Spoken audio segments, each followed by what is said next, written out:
wade into political life so hard, and also to be like so massively successful at it. That's what I keep having trouble wrapping my head around is, I mean, you've seen in the last couple of years, or at least I've seen, even, you know, people on the left almost abandon the issue of gun control and say, you know what, I'll buy a gun too. Why not? Like, I've started to see more, you know, armed leftist groups and things like that.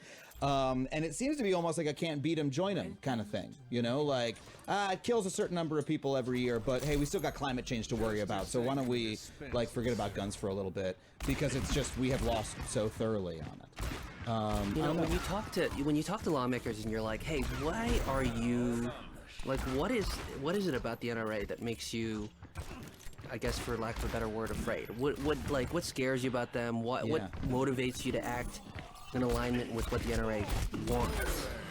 And, you know, they'll tell you it's not about money, although the NRA has hundreds of millions of dollars. Money only really goes so far. It's that the NRA has millions of members that the NRA is able to mobilize really, really effectively. That when the NRA asks its membership to do something, they show up. And lawmakers are worried about their phone lines getting jammed up. They're worried about their email inboxes getting totally flooded. They're worried about getting yelled at town halls and confronted in their districts.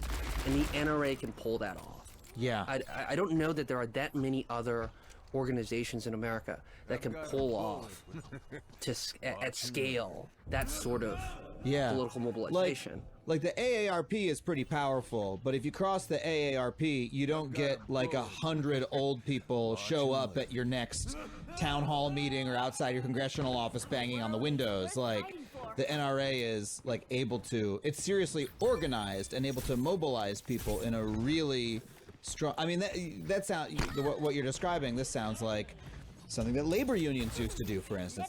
And it really strikes me that what you said about it becoming a culture war organization seems so true to me, because like it doesn't seem like an organization that is as focused strictly on a strict interpretation of gun rights as I would expect.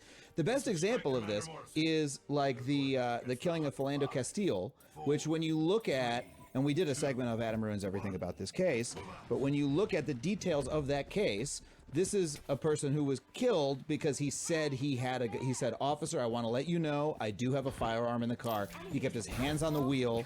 He didn't touch anything. That's what you should do if you have a firearm in the car. And a police officer took out his gun and shot him as he had his hands on the wheel. You would think that the NRA would say, hold on a second, this is someone who was killed because they lawfully were carrying a firearm in their car. But they did not make such a statement, to my knowledge, at the time. Why do you think that is? You know, this is something that even some of the NRA's most ardent supporters question its own organization about. And I haven't gotten good answers about it. You know, it's one of those gaping holes that you'd think that if they were serious about the Second Amendment as their primary purpose, they'd do something about. But I've heard from NRA lobbyists, I've heard from NRA members, I've heard from people who really care about this issue, who are just aghast at why the NRA hasn't done more on it. And part of the answer, if you were to guess, would be this culture war thing, that they've built certain coalitions, and those coalitions have certain implicit demands. Yeah, that because Philando Castile is a black man, and they're allied with people who, you know, can't abide police shootings of black men as an issue of concern, that want to portray that as a fake issue, that are engaged in a culture war around that issue. They therefore can't speak out about it. Is that basically what you mean? Yeah, I think that's a good way to put it. But it also makes the entire organization appear that at root it's also like a white identity organization. Do you feel that's the case for the? I mean, I know that there are non-white NRA members. Of course there are, but that is the appearance given by, you know, remaining silent on that issue. Well, this is the difference between their rhetoric and action, right? Because their rhetoric, in a lot of their messaging, they'll say, we don't care what race you are.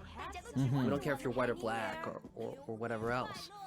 But the actual actions on the Castile case, or the lack of action on the Castile case, really does raise those questions about why the NRA hasn't done more. Yeah. Well, I mean, I don't know. My view, the questions are kind of also answered by their lack of saying, making a statement about it. But let's move though to talk about, again, this is an organization that has had such success, and yet at its moment of greatest victory, with Donald Trump as president as well, it seems like everything is starting to fall apart. That the organization is in deep trouble. Tell me about that. And that is, the title of your book is Misfire, so I imagine you know something about this. Yeah, you can't talk about the financial and legal trouble that the NRA is in without first starting with this guy named Wayne LaPierre. Okay, right? I've heard of this guy. Wayne LaPierre, he's the head of the NRA, has been so since 1991. So decades, 30 years. And, the book starts with this scene at Wayne LaPierre's wedding. He doesn't want to get married. And he's been telling people all week that he doesn't think he should get married. And so he's outside Wait, is your book a rom-com? My book is like... Runaway Bride starring Wayne LaPierre? He's outside with his best man, and the best man's like, I don't think you should get married either. And the best man slaps a $100 bill on the dashboard of the Jeep that they're in and says, hey, we can just drive out of here right now. But, against his better instincts, Wayne goes into the church and gets basically harangued into the wedding by the bride and the priest. And then just follows this terribly awkward, weird ceremony where Wayne LaPierre can't make eye contact with his bride at any point. He's surrounded by NRA luminaries in the audience, right? Oh my God. But they ultimately do get married. And there's a